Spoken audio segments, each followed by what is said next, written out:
안녕하세요. 이곳의 책과 사람 크리에이터 서울대학교 인류학과 이현정입니다. 여러분들이 새해가 되면서 또 새로운 결심을 하신 분들이 계실 것 같습니다. 작년에는 내가 목표를 이루지 못했어. 그래서 좀 실패한 한 해였어. 하지만 올해는 내가 반드시 그 목표를 이루고 성공한 삶을 살 거야. 이렇게 생각하시는 분들이 있을 법도 한데요.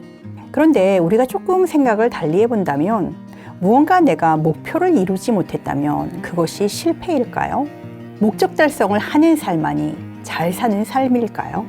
만약에 우리가 길을 잃은 것처럼 내 생활 속에서 헤매고 있다면 그것은 아무런 의미가 없는 것일까요?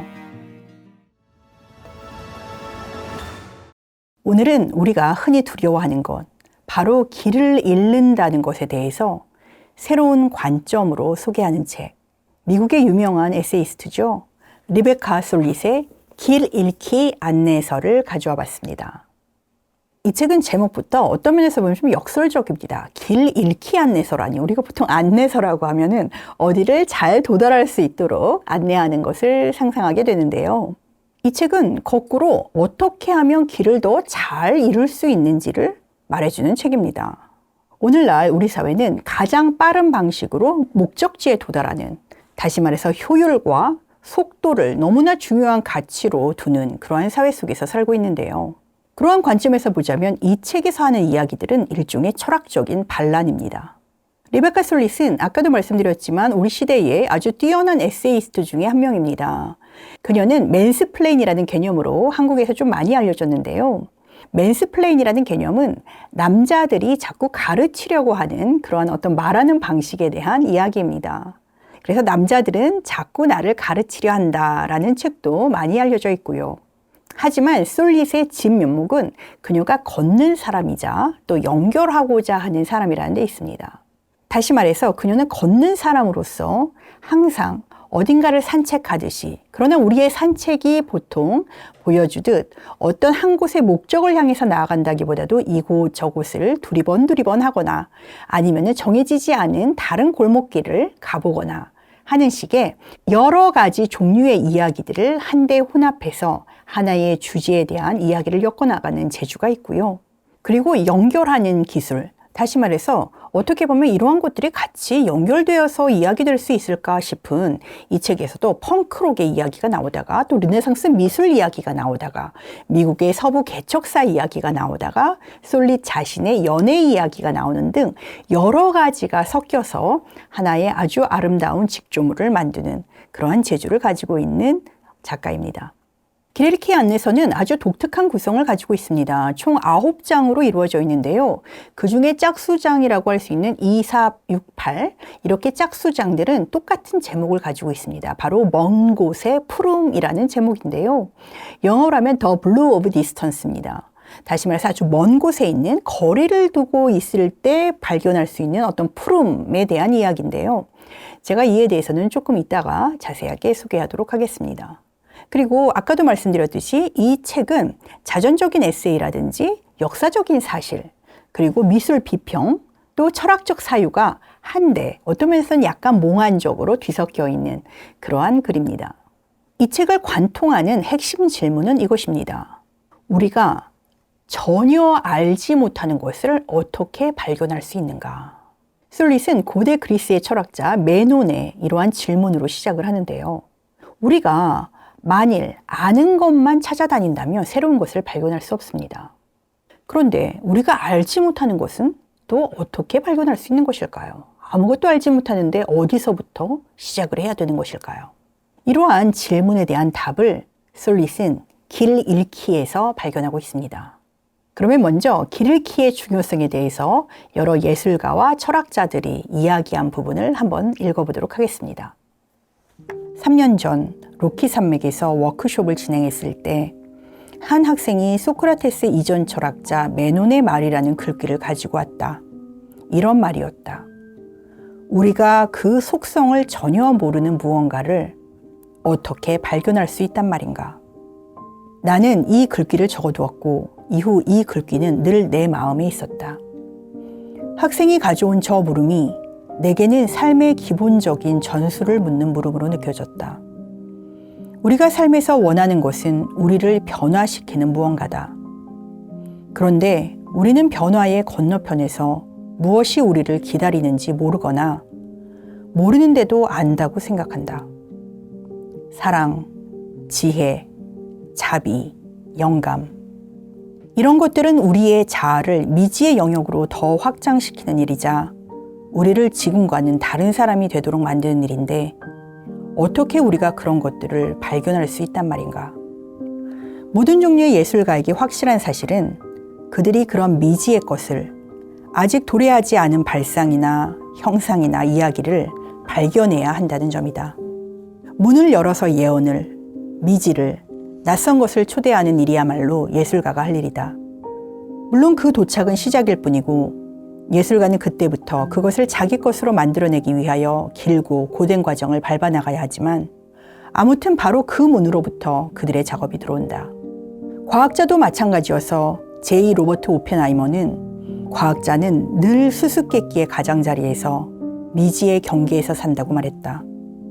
그러나 과학자는 어부처럼 미지를 그물로 건져 올려서 알려진 것으로 바꾸는 데 비해 예술가는 우리를 그 컴컴한 바다로 내보낸다. 에드거 앨런 포는 이렇게 말했다. 모든 경험이 우리에게 알려주는 바, 우리가 철학적 발견에서 가장 중요하게 예측해야 할 요소는 미처 예견할 수 없는 요소다. 포가 어떤 사실이나 측정을 냉철하게 헤아린다는 뜻으로 쓰이는 단어인 예측하다와 결코 측정되거나 헤아려질 수 없으며 오직 기대할 수만 있는 예견할 수 없는 요소라는 표현을 나란히 쓴 것은 의도적인 일이었다. 하지만 우리는 어떻게 예견할 수 없는 것을 예측할 수 있을까? 우리에게 필요한 것은 아마 예견할 수 없는 것의 역할을 인정하는 기술, 불쑥불쑥 놀라움을 접하면서도 균형을 유지하는 기술, 우연과 협동하는 기술. 세상에는 본질적인 미스터리가 존재하기에 우리의 예상과 계획과 통제에는 한계가 있기 마련임을 깨닫는 기술일 것이다. 예견할 수 없는 것을 예측하는 것. 이것은 아마 삶이 우리에게 가장 많이 요구하는 역설적 작동이기도 할 것이다. 그 유명한 1817년 어느 겨울밤, 시인 존 키츠는 친구들과 함께 집으로 걸어 돌아가던 중 이런 일을 겪었다. 여러 가지 생각들이 머릿속에서 매끄럽게 맞아떨어져서 성취하는 사람에게는, 특히 문학적 성취를 거두는 사람에게는 어떤 특징이 있어야 하는가에 대한 답이 번뜩 떠올랐어. 그건 소극적 능력이야. 사실과 이성을 찾아 초조하게 헤매는 대신 불확실성, 미스터리, 의문을 수용할 줄 아는 능력이지. 이런 생각은 다양한 형태로 여기저기에서 거듭 등장한다. 옛 지도에서 테라 인코그니타, 미지의 땅이라고 불렸던 장소들처럼 도시에서 길을 찾지 못하는 것은 흥미로운 면이라고는 없는 따분한 일이다. 그 일에 필요한 것은 무지뿐, 그 이상 아무것도 필요 없다. 20세기 철학자이자 에세이스트였던 발터 베냐민은 말했다. 그러나 숲에서 길을 잃을 때처럼 도시에서 길을 잃는 것에는 상당히 다른 훈련이 필요하다. 길을 잃는 것, 그것은 관능적인 토항이고 자신의 품에서 자신을 잃는 것이고 세상사를 잊는 것이고 지금 곁에 있는 것에만 완벽하게 몰입한 나머지 더 멀리 있는 것들은 희미해지는 것이다. 베냐민의 말을 빌리자면 길을 잃는 것은 온전히 현재에 존재하는 것이고 온전히 현재에 존재하는 것은 불확실성과 미스터리에 머무를 줄 아는 것이다. 그리고 이때 우리는 그냥 길을 잃었다는 표현 대신 자신을 잃었다는 표현을 쓰는데 이 표현에는 이 일이 의식적 선택이라는 사실, 스스로 택한 투항이라는 사실, 지리를 매개로 하여 도달할 수 있는 어떤 정신 상태라는 사실이 함축되어 있다.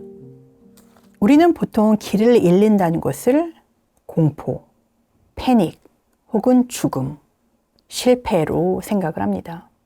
하지만 슬릿은 그런 것이 아니라 길을 잃는다는 것은 현재에 온전히 집중하는 것을 뜻한다고 말합니다. 예를 들어서 우리가 이런 생각을 해볼 수 있습니다. 우리가 등산로를 따라서 산을 오릅니다.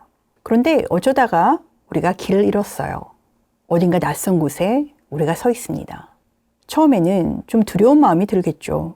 게다가 만약에 해가 어둑어둑 저무는 상태라면 점점 더 공포심이 밀려올 수도 있습니다. 이러다가 내가 완전히 길을 잃고 집에도 못 돌아가면 어떡하지? 라는 생각이 들 수 있겠죠. 그런데 길 잃음의 상태는 새로운 것들이 우리에게 떠오르는 그러한 경험을 선사해 줍니다. 그것이 예전에 등산로를 따라 가던 길은 익숙했지만 지금 이 낯선 곳에 있을 때 우리는 다시 한번 주변을 쳐다보게 됩니다. 아, 이곳에 이러한 나무들이 있었구나. 귀를 기울이게 됩니다. 아, 이곳에는 이러한 새소리가 들리네. 여기엔 이러한 벌레들이 있었구나. 이것은 혹시 어떤 동물들의 발자국이 아닐까? 이 흙 사이에는 구덩이가 있네. 이전에는 발견하지 못했던 것을 우리가 처음으로 발견하게 되고 또 새로운 것을 알게 됩니다. 저는 이 책을 읽으면서 여러 곳에 밑줄을 쳤는데요. 그 중에 이러한 문장이 있었습니다. 잃는다는 것에는 사실 전혀 다른 두 의미가 있다. 사물을 잃는 것은 낯익은 것들이 차츰 사라지는 일이지만 길을 잃는 것은 낯선 것들이 새로 나타나는 일이다. 이처럼 길을 잃을 때 우리는 예기치 않은 만남에 마음을 열게 됩니다. 즉, 길을 잃어야만 새롭게 발견하는 세상이 우리에게 다가오게 되는 것입니다. 또 이 책에는 잃어버림에 대한 아주 흥미로운 이야기들이 여러 개 들어있는데요. 제게 가장 인상 깊었었던 것은 백인인데 한 인디언 부족에게 납치당한 여성의 이야기입니다. 가족들은 그녀가 인디언 부족에게 납치당했기 때문에 그녀를 잃어버렸다고 생각을 합니다. 그런데 그녀는 인디언 부족에게 납치돼서 포로로 산다고 생각하고 그 포로의 상태를 벗어나기 위해서 탈출하려고 시도하기보다는 그 인디언 문화에 완전히 적응해서 삽니다. 인디언 부족과 함께 사는 것을 아주 만족해하고 가족들이 다시 백인 사회로 돌아오라고 이야기를 하지만 그녀는 거절합니다. 그녀는 아주 늙어 죽을 때까지 인디언들과 함께 그리고 인디언 남편을 맞이해서 인디언 아이들을 낳아서 그렇게 삽니다. 그녀는 어떤 면에서 잃어버린 자, 잃어버린 존재로서의 정체성을 거부한 것이죠. 한번 제가 읽어보도록 하겠습니다. 1704년 한겨울 매사추세츠주 개척촌 디어필드에서 7살 유니스 윌리엄스는 다른 가족들과 총 112명에 이르는 이웃들과 함께 프랑스인과 원주민으로 구성된 습격대에게 사로잡혔다. 습격대는 그들에게 목화신을 주고 신으라고 한 뒤 매사추세츠 북부에서 뉴햄프셔를 거쳐 몬트리올 근처까지 눈밭을 행군시켰다. 일부는 부상을 입어 죽어갔고 포로 중 뒤처지는 사람은 주로 아기들 그리고 윌리엄스의 어머니를 비롯하여 출산한 지 얼마 되지 않은 여자들이었다. 살해되었으며 그렇게 죽은 자들의 시체는 길 가는 도중 눈밭에 그냥 버려졌다. 많은 아이들이 행로의 일부나 전부를 따라갔다. 그런 어린이 포로 중 일부는 단순한 포로가 아니라 입양아 후보였다. 예를 들면 유니스의 오빠 스티븐 윌리엄스는 먼저 아베나키족에게 보내졌다가 그 다음 페나콕족 추장에게 입양되었다. 하지만 그는 1705년 봄에 종교적 의미가 깃든 표현으로 말하자면 구원되었는데 몸값과 교환되어 풀려나다는 뜻이었다. 한편 유니스는 몬트리올 근처 모호크 이로콰이족에게 입양되었고 영영 돌아가지 않았다. 이로콰이족에게는 가족 중 죽은 사람을 포로로 대신하는 의례적 입양 풍습이 있었다. 가끔은 전투에서 죽은 사람을 포로가 대신했다.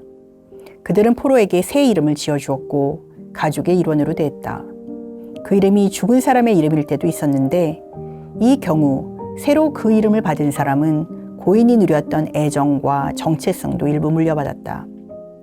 의례를 통해서 공식적으로는 유니스 윌리엄스는 다른 사람이 되었다.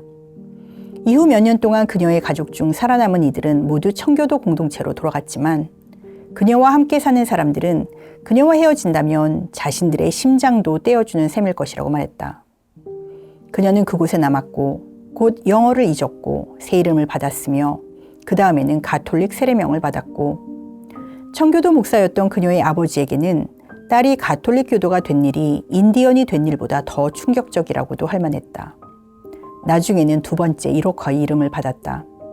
1713년 10대 후반이었던 그녀는 같은 부족 사람인 프랑스와 그자비의 아로센과 결혼했고 52년 뒤 그가 죽을 때까지 해로했다.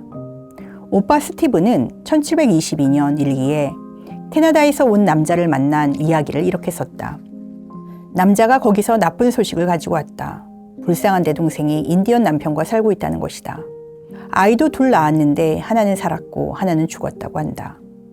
윌리엄스 가족은 그녀를 잃은 것을 언제까지나 슬퍼했고 그녀를 영적으로도 잃었다고 여겼다. 하지만 유니스 윌리엄스 자신은 이미 오래전에 포로이기를 그만두었다. 그녀는 1740년에 마침내 스티븐을 포함한 남자 형제들을 만났고 그들을 따라 그들의 집까지 왔고 그들과 함께 공개 예배에도 참석했다.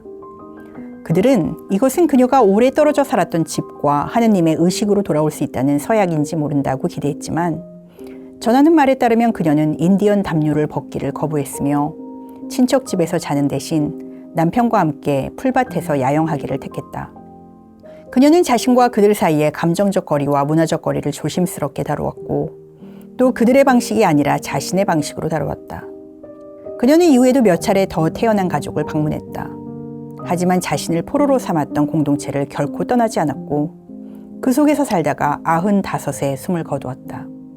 윌리엄스 가족은 늘 그녀가 손닿지 않는 딴 세상으로 건너가 버린 것처럼 말했지만 정말로 놀라운 점은 18세기에도 이미 그 경계가 흐릿했다는 사실이다. 그녀와 함께 살았던 모호크족은 몬트리올의 예수회와 관계가 돈독했고 당시 여러 프랑스, 영국, 원주민 공동체 간의 교류도 상당했다. 그렇다고는 해도 물론 충분히 다른 세상이었다. 그녀는 혈족의 언어를 더는 쓰지 않았고 30년 넘게 그들을 보지 않았고 모든 믿음과 풍습이 청교도와는 전혀 다른 사람들 틈에서 자리 잡고 살았다. 존 디머스는 유니스 윌리엄스에 관한 책 돌아오지 못한 포로에서 이로커이족이 아이들에게 더 친절했다고 말하는데 백인들이 인정하기에 가장 어려운 사실 혹은 종종 상상하기조차 어려운 사실은 일부 포로들이 원주민 문화를 더 좋아했다는 점일 것이다. 그런 면은 스티븐 윌리엄스가 동생을 한사코 비극으로만 포로로만 돌아가기를 기다리는 사람으로만 간주하려고 했던 점, 그녀가 이미 다른 사람이 되었다는 사실을 인정하지 않았던 점에서도 드러난다. 이 맥락에서 일타라는 단어는 여러 의미가 있다. 포로는 처음에는 말 그대로 길 잃은 사람, 미지의 땅으로 납치된 사람이다. 그리고 구출되지 않는 한 그는 혹은 그보다 더 자주 그녀는 뒤에 남은 사람들에게 사라진 존재가 되므로 사람들은 꼭 사물을 잃었을 때처럼 잃어버린 우산, 잃어버린 열쇠처럼 사람에게도 이름의 언어를 쓴다. 그가 혹은 그보다 더 흔히 그녀가 진작에 계속 포로로 남거나 잃어버린 사람으로 남기를 그만두었을지도 모른다는 가능성은 인정하지 않는다. 한편 이 일타에는 영적인 의미도 있다. 회개한 노예상인의 찬송가 중 나 한때 길 잃었으나 이제 하느님이 나를 찾았네 라는 가사에서처럼 이교도에게 납치된 사람은 영적으로 길 잃은 자로 여겨졌고 기독교와 문명으로부터 멀어진 자로 여겨졌다. 따라서 원래 포로였던 사람의 현재 상태가 어떻게 달라졌든 그는 영원히 길 잃은 자로 간주되었다. 하지만 막상 그 자신은 스스로를 늘 그렇게 여기지는 않았다. 앞서 말씀드렸듯이 이 책에는 각 짝수장에서 먼 곳의 푸름이라는 똑같은 제목으로 여러 가지를 또 이야기를 하는데요. 이 먼 곳의 푸름이라는 것은 이제 르네상스 시대의 어떤 그림에서 나타나는 것에서부터 출발을 합니다. 그러니까 그림을 보면은 아주 멀리 있는 그러한 배경을 그릴 때, 그리고 우리도 꼭 르네상스 시대가 아니라고 하더라도 많은 그림에서 그러한 장면을 떠올려 볼 수 있는데요. 그러니까 먼 곳에 하늘도 그렇고 산도 그렇고 아니면 건물도 그렇고 이러한 멀리 있는 곳들은 푸른색으로, 그러니까 그것이 좀 옅은 푸른색일 수도 있고 좀 회색빛 푸른색일 수도 있지만 그렇게 푸름으로 그려진다는 겁니다. 그런데 우리가 막상 그곳에 도달하면 어떨까요? 그렇게 멀리 있는 곳에서는 푸름으로 보여지지만 우리가 직접 그곳에 도달하면 그 산은 절대로 그 파란색이 아니죠. 그곳은 흙과 바위와 또 나무와 동물들이 있는 그런 다채로운 색일 것입니다. 순리색이 있어서 푸름은 우리의 욕망과 또 그리움을 드러내는 색입니다. 멀리 있을 때 그것은 우리에게 어떤 욕망을 끌어들이는 아니면 그리움의 대상이 되는 어떤 존재일 수 있습니다. 그런데 그러한 욕망이나 그리움은 막상 그곳에 다가서면 그 색을 더 이상 가지지 못하죠. 따라서 솔리스 말합니다. 그 소유할 수 없는 거리감을 우리는 안타까워하고 절망하고 슬퍼할 것이 아니라 오히려 그 소유할 수 없는 거리감이 주는 지금의 조건을 사랑해야 한다라고 말을 하죠. 모든 것을 다 알고 파악하고 또 소유하려 드는 것이 어떻게 보면은 그러한 먼 곳의 푸름을 즐길 수 없도록 만드는, 먼 곳의 푸름을 향유할 수 없도록 만드는 그러한 자세라고 이야기를 하고 있습니다. 어쩌면 우리의 삶에서 그리움과 욕망의 대상이 되는 어떤 것에 신비한 영역을 남겨두는 것, 그것이야말로 우리의 삶을 풍요롭게 하는 것일 수도 있다라고 그렇게 말을 하고 있죠. 이처럼 이 책은 크게 두 가지 점에서 우리에게 주는 메시지가 있는 것 같습니다. 하나는 어떤 효율과 속도와 그리고 목표를 향해 달려가는 일직선적인 그러한 삶에 대해서 우리가 좀 비판적으로 바라볼 수 있지 않을까 하는 것입니다. 오히려 우리는 방황을 하면서 길을 헤매면서 새로운 것들을 맞닥뜨릴 수 있고 또 그렇기 때문에 길 잃음을 탐험의 한 계기로 볼 수 있습니다. 우리 주변에 자녀들이 혹은 친구가 아니면은 또 어떤 주변의 사람들이 길을 잃고 있다고 괴로워할 때 그게 길을 잃음이 어떤 실패거나 종말이 아니라 새로운 것들을 맞닥뜨릴 수 있고 그것에 주목해 볼 수 있는 기회의 계기일 수 있다는 점을 우리가 이야기해 줄 수 있으면 좋을 것 같습니다. 두 번째는 먼 곳의 푸름에 대한 이야기입니다. 모든 것을 소유하고 파악하고 그것을 통제하려고 하지 말고 어떤 면에서는 우리가 멀리 있기 때문에 그것이 가져다 주는 아름다움, 그것이 우리에게 가져다 주는 그리움, 그것을 그 자체로 신비로움의 영역으로 남겨둘 때, 무지의 영역으로 남겨둘 때 우리가 느낄 수 있는 환희와 기쁨에 대해서 생각해 볼 수 있습니다.